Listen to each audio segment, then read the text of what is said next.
Whoa! What was that? I've already done all my videos for this week. I didn't need to do another video. Oh. Yep, there is one more gaming video I need to put out this week. So, hey everybody, welcome back to Adventures with Dice. I'm Rob and I'm your host, and aside from that goofy intro, can you guess what we're talking about today? No, it's not ICRPG. We're going to be talking about Basic Fantasy. And more importantly, a new offering that is out for Basic Fantasy called The Dark Temple. So, in my video about versus ICRPG versus Basic Fantasy, I had talked about how I had so much trouble deciding between the two. And while ICRPG is my go-to for what I'm creating the most content for right now, I still love Basic Fantasy. And I'm still doing stuff with it. When I go back to running my kids game, which is half kids, half adults, but we still call it the kids game. But anyway, when I go back to running that, we have decided to go back to Basic Fantasy because they already have the books, they're familiar with the system already, and they're excited to play it. And hey, I'm excited to run it. And it finally dawned on me what the difference is between the two, and it's because Basic Fantasy scratches that retro itch for me that ICRPG doesn't do. And it doesn't do it for a very particular reason. ICRPG was birthed out of house rules to fix 5th edition D&D by Hank Furnell over at Runehammer, and Basic Fantasy is a retro clone of old school D&D. So they have a very different feel. And I think that's why I love both of them, because I might be playing fantasy with both games, they both have an individual feel to them, and I love that retro feel, that old school D&D feel that you get from Basic Fantasy. So, fortunately, I am blessed to have a couple of groups, and one of my groups is all about staying with Basic Fantasy, playing Basic Fantasy, and that's good because it's not the same thing every time we sit down to the table. And I have a ton I have every adventure, every book they've put out for Basic Fantasy. So, what we're talking about today is The Dark Temple. This just came out a week or so ago, and I just got a copy of it. It is CS2. So, CS1, which was Castle by the Sea, was in this CS's Contest Series 1. Castle by the Sea was the first book first module that I got for Basic Fantasy, and what it is it came about because Chris Gonerman, the kind of lead guy behind Basic Fantasy, had he had done a module, he had done an adventure at a con where he just used 2 battle mats with the upper and lower levels of this castle. And he wanted to see more adventures using just those 2 maps that he could run at other conventions and still use those 2 maps but not have the same adventure over and over. So they did a contest, and the way it worked was you were presented with the 2 maps and kind of a tagline for it, and people could submit adventures for it, using Basic Fantasy, and it was voted on publicly on their forums. And the original book came with 6 offerings in it, and the first adventure I ever ran for Basic Fantasy is in here. It is the Call of Doom, which is actually written by Chris Gonerman, and it's for levels 1 to 4. I will tell you that if you're running a group of adventurers that are level 1 through the Call of Doom, you better give them something to beef them up, or you better back the monsters down a little bit, or you're going to end up with some dead characters. Anyway, you have in the original, you have 6 adventures all using the same map, but each of them are different stories, different monsters, and it works. It's really, really cool. It's neat to use like that. And the Dark Temple is the second offering, which again gives you 6 um, adventures using the same map. Now the map is a bit bigger in this one. You've got 3 levels to this Dark Temple, and it's really kind of cool. I obviously haven't ran any of it because I just got it, but I wanted to let everybody know that it was out and kind of give you a little preview, a little taste of what's in it. So, first of all, we look at the cover art. It's pretty basic cover art. It's not bad, but you know they're not a big publishing company. They do a lot of their work is donated to them to use in books, so I can't fault them for that. The maps that we have, this is the, what is this, the upper level map, all right, for the temple. And then this one is the middle level map, all right. And then the next page kind of shows you room 17 and 18 and how they connect. And then we have this 3D version of the middle level. And then the final map is the lower level, right here. All done with that cross-hatching style, which is really cool. And then we have 6 adventures using those maps. I'm just going to give you the little blurb for each of the adventures. The one that won was by Kyle Hettinger. I think I'm saying that right. And it is The Children of Zulak. Or Zulak. A strange cult has taken up residence in the temple led by a man named Zulak. Among his members is a villager's wife, Ilnor, first swayed by Zulak and now the old sea gods. Can the adventurers infiltrate the cult and rescue her? This is an adventure for characters levels 1 to 3. Now that was the one that won, but the rest of them sound really cool too. The next one is The Horror Within. This is by Russ Robinson. A temple, ancient and crumbling, haunted by some eldritch horror. Can your band of heroes uncover the twisted trail that leads to the horror within? And more importantly, will they survive? This is an adventure for characters levels 1 to 2. Then we have 3 Days of Peace and Music by Sean Wellington. A huge festival drawing thousands of visitors to the site of an ancient temple is underway. It is the sundown on the eve of the opening day, and one of the headlining performers has vanished. At the same time, a weird shimmering apparition has appeared in the asp of the ruined temple. The PCs have been approached by management to resolve the situation quickly and discreetly. The show must go on. This one's an adventure for characters levels 4 to 6. Then the next one is by Alan Vetter. This is Temple of the Seas. The old temple was destroyed. Yeah, the old temple was destroyed for the heresies performed within its walls almost a millennia ago. What horrors of the old sect that once worshipped there still haunt those dark, damp halls? This one's an adventure for characters levels 5 to 8. And then we have Farron's Folly, which is by Clinton L. Robinson.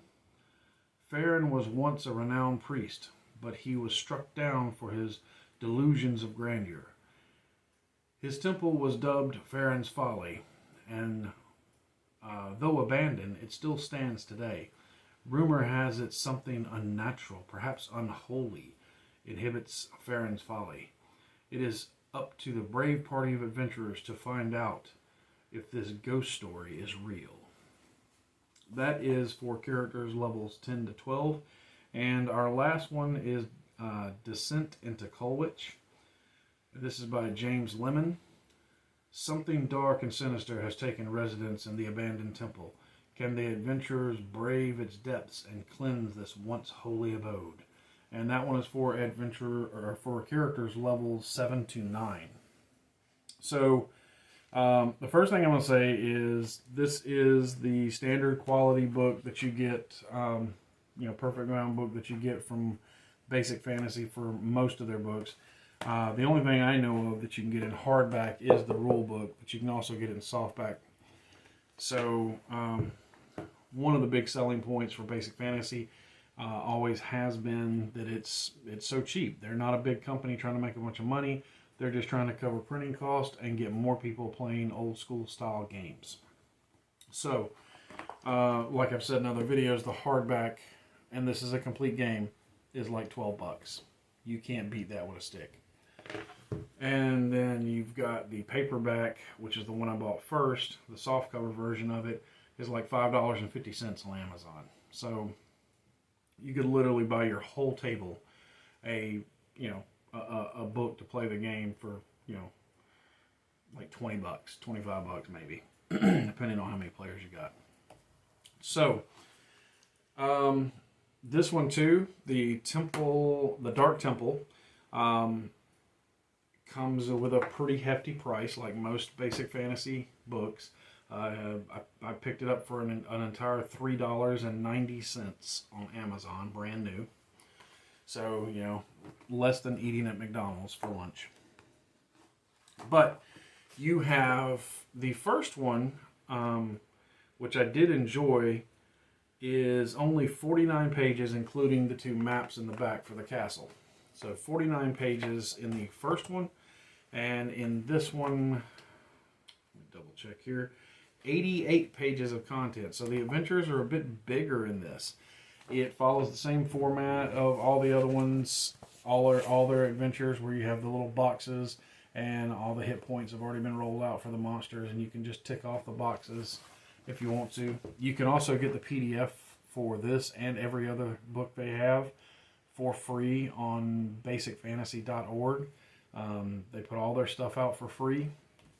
You only pay for the physical copy for the cost to print, basically. So,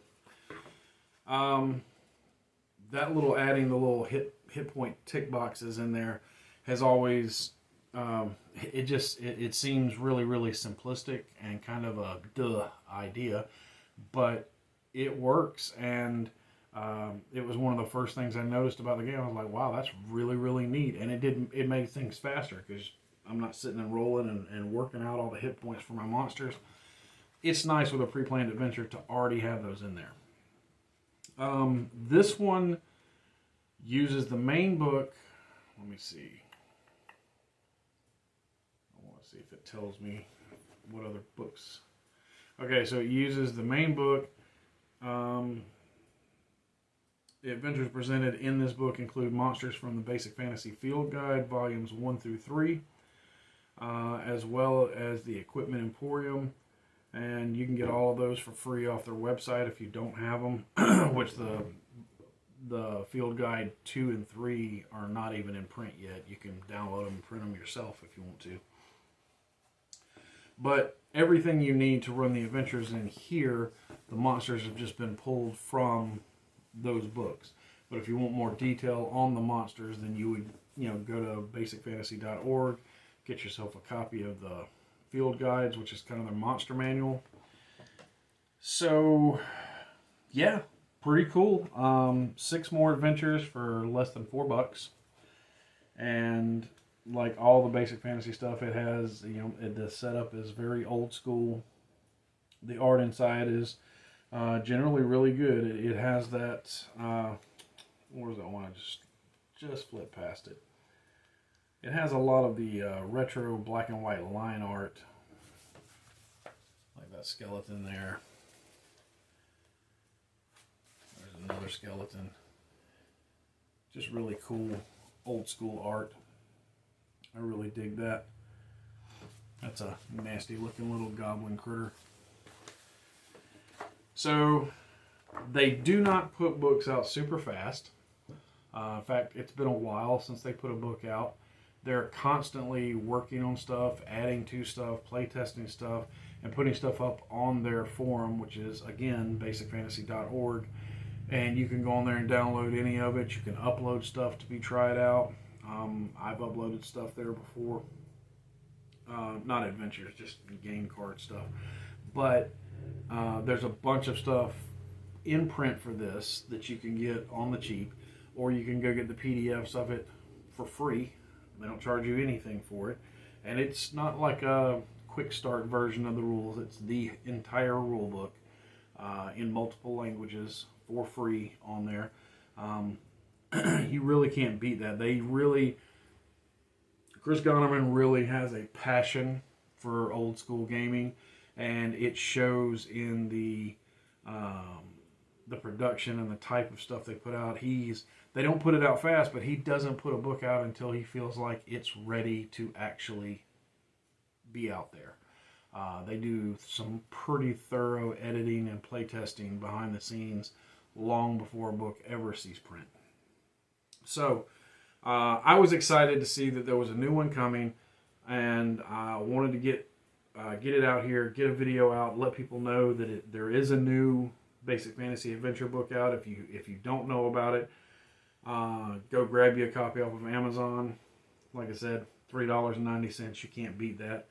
Most game systems, you can't even get one adventure for that price, much less 6 adventures that are really well done.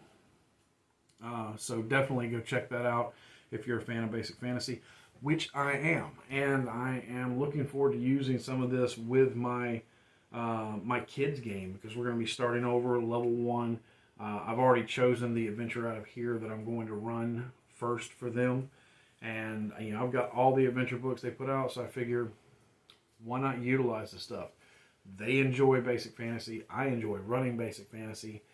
And like I said, the difference with me and it and ICRPG is they are two completely different feels. This feels like old school gaming, whereas ICRPG is very breakneck, high adventure, like watching an action movie on steroids.